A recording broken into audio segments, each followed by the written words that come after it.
Merci bien et bonjour à tous. Je vais vous présenter une collaboration que nous avons menée avec l'Institut Pasteur pour le développement de tests de diagnostic des infections pédiatriques. Comme Céline l'a souligné ce matin, les infections bactériennes sont la principale cause de mortalité chez les enfants en Afrique subsaharienne. Et du fait de l'absence de tests simples et rapides, leur diagnostic est basé uniquement sur des signes cliniques non spécifiques et leur traitement est présomptif et parfois inadapté. Cette situation est difficile pour les cliniciens de terrain qui citent régulièrement le diagnostic des infections bactériennes comme une priorité pour améliorer leur pratique.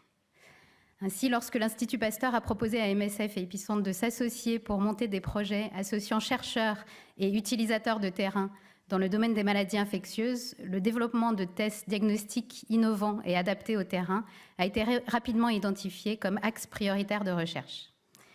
Ce projet est à notre connaissance la première implication de MSF dans une étape aussi précoce de la recherche et développement, et c'est pourquoi nous souhaitions partager à la fois le projet et ses résultats, mais aussi les leçons de cette collaboration.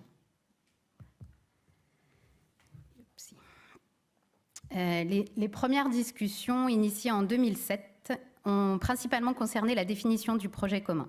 Et assez rapidement, la nécessité d'encadrer les aspects légaux a mené à l'implication des départements juridiques de MSF et de l'Institut Pasteur, qui ont finalement résolu des divergences de vision et trouvé un accord sur les questions de propriété intellectuelle après 2 ans de discussions environ.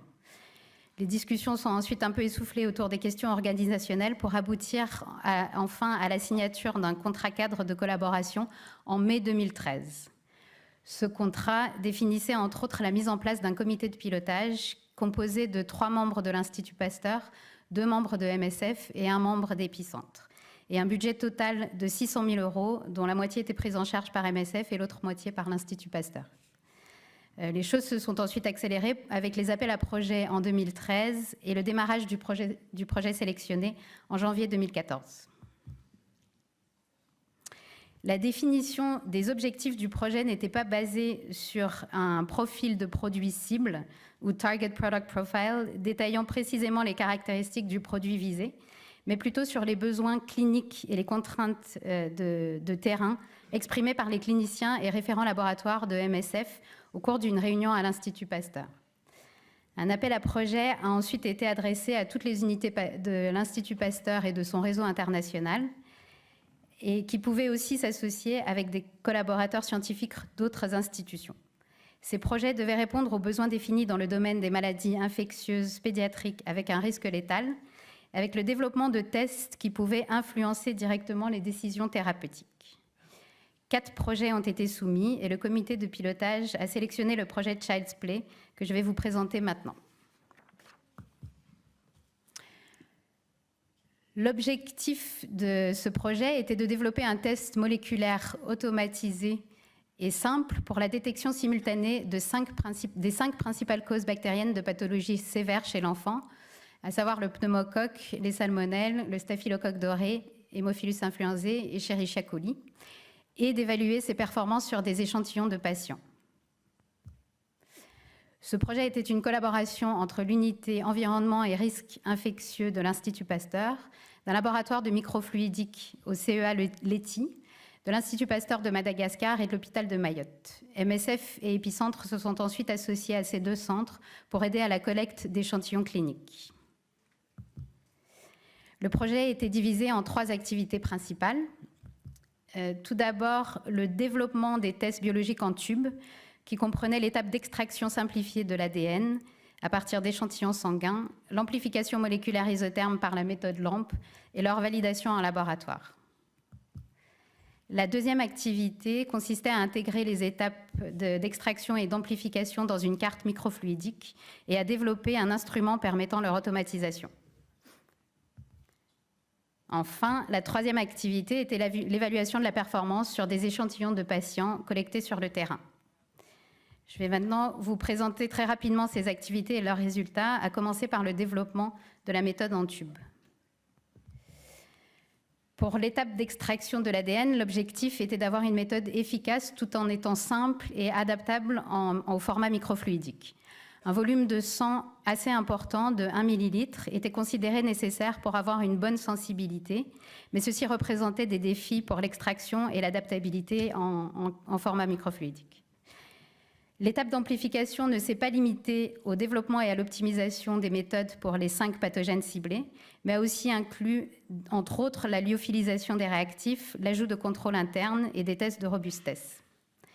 Finalement, les étapes d'extraction et d'amplification ont été testées sur des échantillons artificiels, c'est-à-dire des échantillons de sang auxquels on ajoutait une certaine quantité de bactéries connues. Les performances étaient bonnes, avec une sensibilité analytique de 1 à 5 bactéries par réaction, et pas de réaction croisée avec d'autres bactéries, ce qui était encourageant pour les étapes suivantes. Pour l'activité d'automatisation sur carte microfluidique, de nombreuses étapes ont également été franchies. Une carte microfluidique permettant de réaliser l'extraction d'ADN et l'amplification a été développée. Celle-ci comprenait une chambre pour l'agitation des billes magnétiques pour l'extraction et 10 chambres indépendantes pour l'amplification de l'ADN, ce qui permettait de cibler plusieurs pathogènes de façon simultanée. Un instrument a également été conçu pour automatiser ces processus.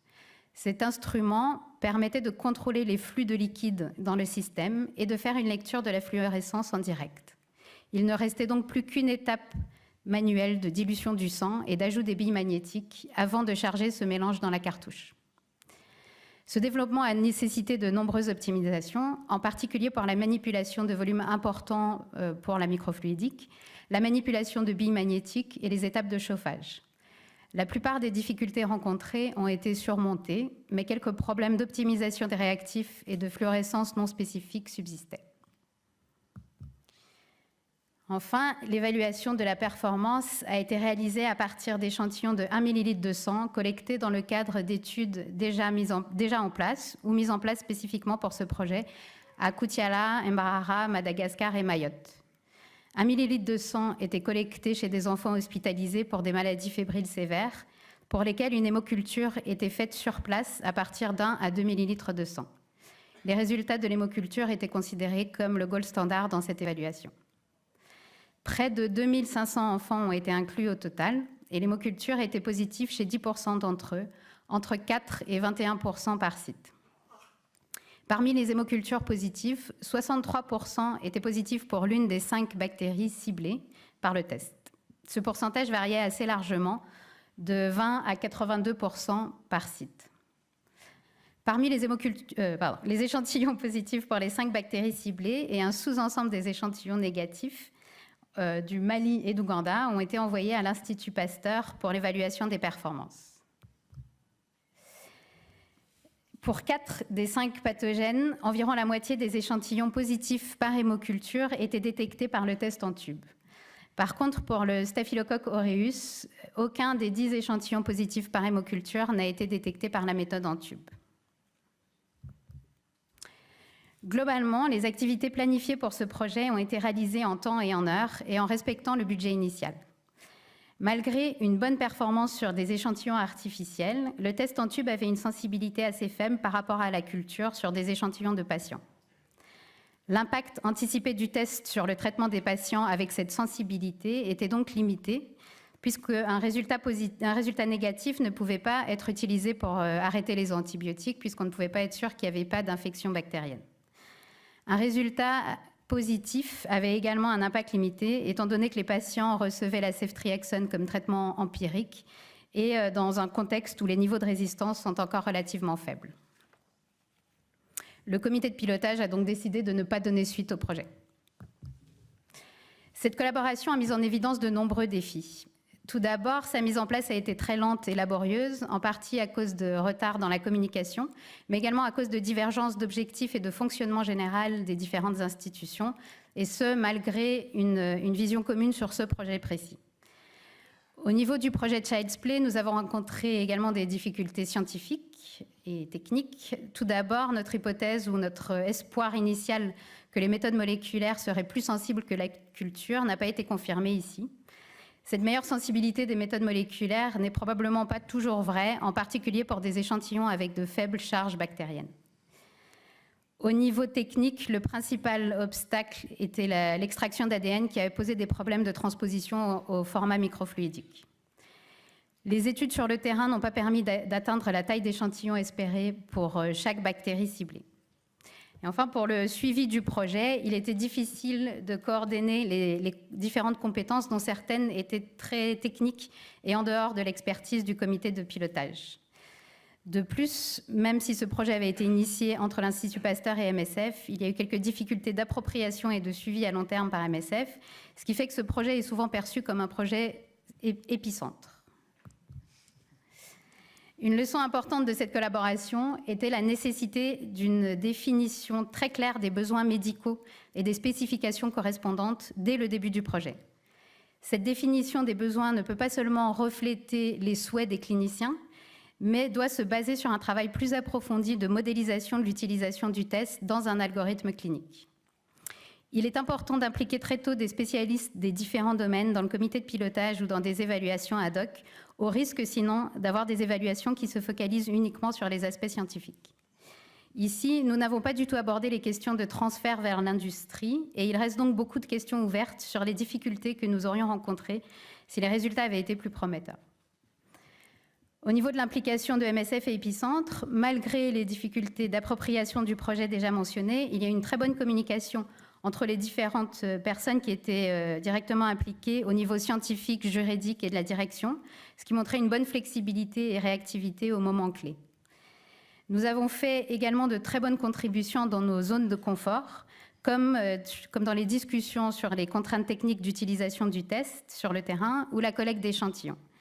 De la même façon, chacun des partenaires a apporté des contributions très importantes dans leur domaine d'expertise respective. Mais cette collaboration a aussi révélé que la coordination de ce type de projet de recherche et développement est un métier en soi qui nécessite des compétences différentes des nôtres. Finalement, ce projet a été riche en expérience et en enseignement, et nous espérons que ces leçons pourront servir à l'avenir dans une réflexion plus globale sur l'implication de MSF dans la recherche et le développement. Et je voudrais remercier donc toutes les personnes des différentes institutions qui ont participé de près ou de loin à ce projet. Merci.